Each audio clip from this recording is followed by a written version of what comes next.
آپ نے کہا کہ ایبسولوٹلی ناٹ کو بہت بڑا سینہ ٹھوک کے ایک تماشا بنایا کہ جی ہم نے امریکہ بہادر سے یہ کہا، فلاں سے وہ کہا. دیکھیے انہوں نے آپ سے اڈا نہیں مانگا، وہ بات سامنے آ گئی ہے. یہ سارا ایبسولوٹلی ناٹ کا بیانیہ بالکل بے نقاب ہوا ہے. اور میرا سوال یہ ہے کہ جس تنظیم نے ایکچولی اڈا بند کیا، شمسی ایئر بیس کس نے بند کیا؟ پاکستان پیپلز پارٹی نے بند کیا. ذمہ دارانہ سیاست کس نے کی؟ ہم نے کی. ہم نے سی پیک کا انعقاد کرایا، پریزیڈنٹ زرداری نے. آپ کو یاد ہے کہ گوادر پورٹ جب چین کو دیا، اس کی بھی آپ کو کیا خیال ہے مخالفت نہیں تھی؟ سیریا کی جنگ میں جب ہم نے یونائٹڈ نیشنز میں ووٹ ہو رہا تھا، ہم پر بہت دباؤ تھا، بہت سخت شدید دباؤ تھا کہ آپ ووٹ نیوٹرل نہ کریں. لیکن پاکستان کے وسیع تر مفاد میں نیوٹرل رہنا تھا، بجائے اس کے کہ ہم کسی غیر ملکی جنگ میں پاکستان کو ملوث کرتے، وہ بھی مسلم ممالک میں. میں اس وقت سفیر تھی. زرداری صاحب نے مجھے واضح طور پر دباؤ تم لوگ لے سکتے ہو، اسٹے نیوٹرل. میں نے کہا ہم لوگ بالکل لے سکتے ہیں، آپ لوگ ہماری پشت پناہی کر رہے ہیں تو ہم بالکل نہیں ووٹ. اس وقت بہت سخت دباؤ تھا. وائس پریزیڈنٹ اس وقت جو بائیڈن تھے، انہوں نے زرداری صاحب کو کہا، میسج دیا، you are standing on the wrong side of history, آپ تاریخ کے غلط موڑ پہ کھڑے ہو. یہ بھی بات کی گئی.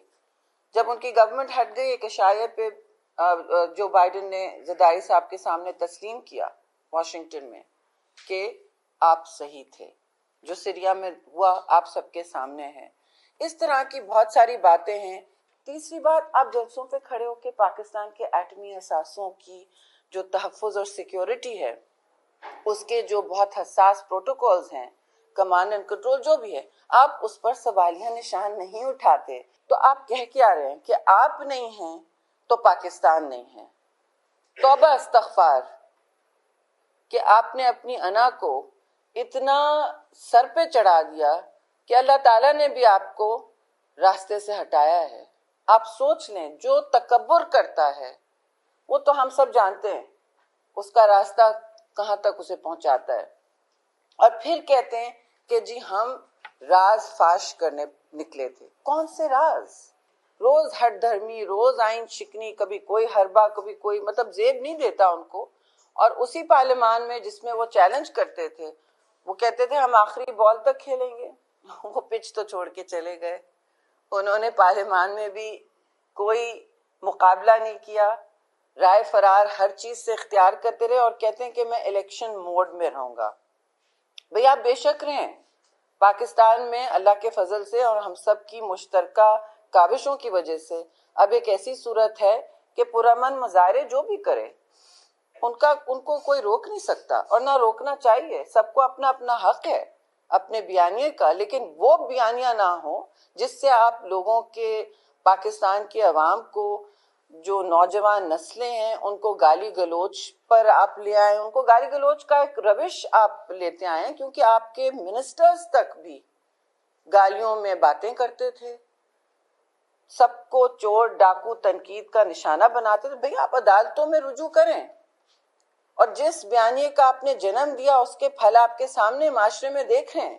دوسری بات، میں آخری بات یہ کروں گی کہ ان ساری باتوں کے حوالے سے اب یہ جو کہتے ہیں کہ جی ہم ہیں تو پاکستان ہے، یہ لوگوں کو مشتعل کر رہے ہیں پاکستان کے جمہوری اداروں کے خلاف، پاکستان کی جمہوری قوتوں کے خلاف، اور ہر اس ادارے کے خلاف جو اس وقت پاکستان کی ریاست اور ہمارے ملک کی دفاع کرتا ہے. ہم نے کبھی نہیں کہا کہ فوج کو مداخلت کرنی چاہیے. فوج کو مداخلت کا دعویٰ انہوں نے دیا تھا، سوری ٹو سے.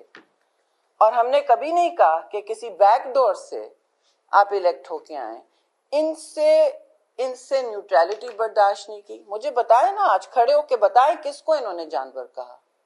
وضاحت دیں کس کو آپ نے جانور کہا. وضاحت دیں کہ آپ نے اس کیبل میں جو سازش کی بنیاد پر آپ کہتے ہیں اور پورے سفارت خانوں میں آپ لوگوں کو مشتعل کر رہے ہیں، پاکستان کے خلاف بیانیہ بنا رہے ہیں، کیونکہ سفارت خانے تو صرف ریاستی ہوتے ہیں جی.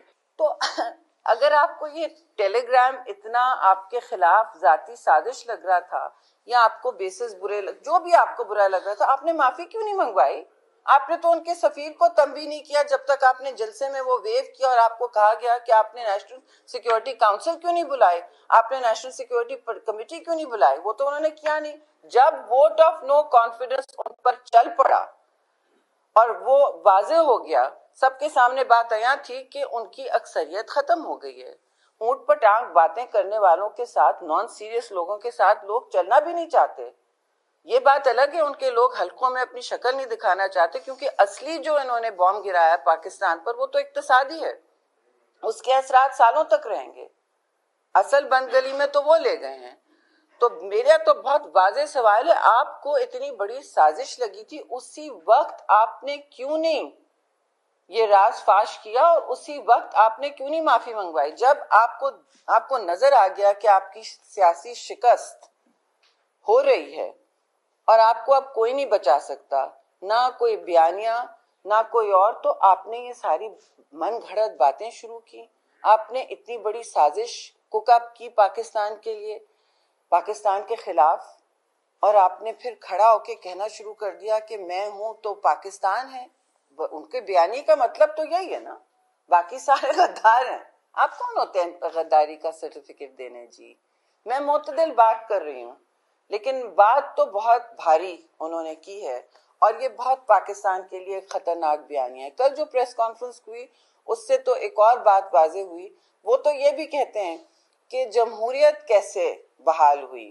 آپ نے دیکھا ہے کہ جمہوری اداروں نے خود انٹروین کیا. ان کو یقین کیوں نہیں آتا کہ اعلیٰ عدالتیں جب ان کا توہین ہوتا ہے، اعلیٰ عدالتیں جب ان کا توہین ہوتا ہے، آرٹیکل 183 کے تحت وہ ایکشن لیتی ہیں. وہ ایک شخص اور فرد کے خلاف بھی ایکشن لیتی ہیں. مشہور ہے پاکستان میں کنٹیمپٹ آف کورٹ کا پورا کی رولنگز، اس پر ایکشن 187 کے نیچے لیتی ہیں، 183 پر ایکشن لیتی ہیں. عدالتوں نے سو موٹو نوٹس لیا ہوا تھا، بہت سی چیزوں کا وہ لیتے ہیں. اب اس کے بعد جب عدالتیں دیکھ رہی ہیں صبح سے شام تک، ہمیں سے بہت سوچ چکے تھے کہ جب انہوں نے اتنا کلیئر ورڈکٹ دیا ہے، اب ان کو بھی وہ ضرور ایکٹ کریں گے، آج نہیں تو کل وہ ضرور ایکشن لیں گے. لیکن اگر آپ کے خلاف ورڈکٹ آتا ہے، فیصلہ آتا ہے، تو آپ کہتے ہیں کہ عدالتیں بھی کچھ نہ کچھ سازش کا حصہ ہیں. پھر آپ کہتے ہیں کہ ہمارے ادارے بھی، ہم عسکری اداروں کو بھی آپ لپیٹ میں لا رہے ہیں. بھائی آپ اپنے آپ کو بچانے کے لیے اس وقت کوئی ایسی چیز نہیں ہے پاکستان کی ریاست، اس کے ملک یا قوم کی، جس کو آپ داؤ پہ لگانے تیار نہ ہوں. یہ بڑی افسوسناک بات ہے. غدار کون ہے اور وفادار کون ہے، اس کا تو فیصلہ اللہ ہی کرے گا. میں سمجھتی ہوں عوام بھی کر چکی ہے، اس لیے ان کو گھر بھیجا گیا.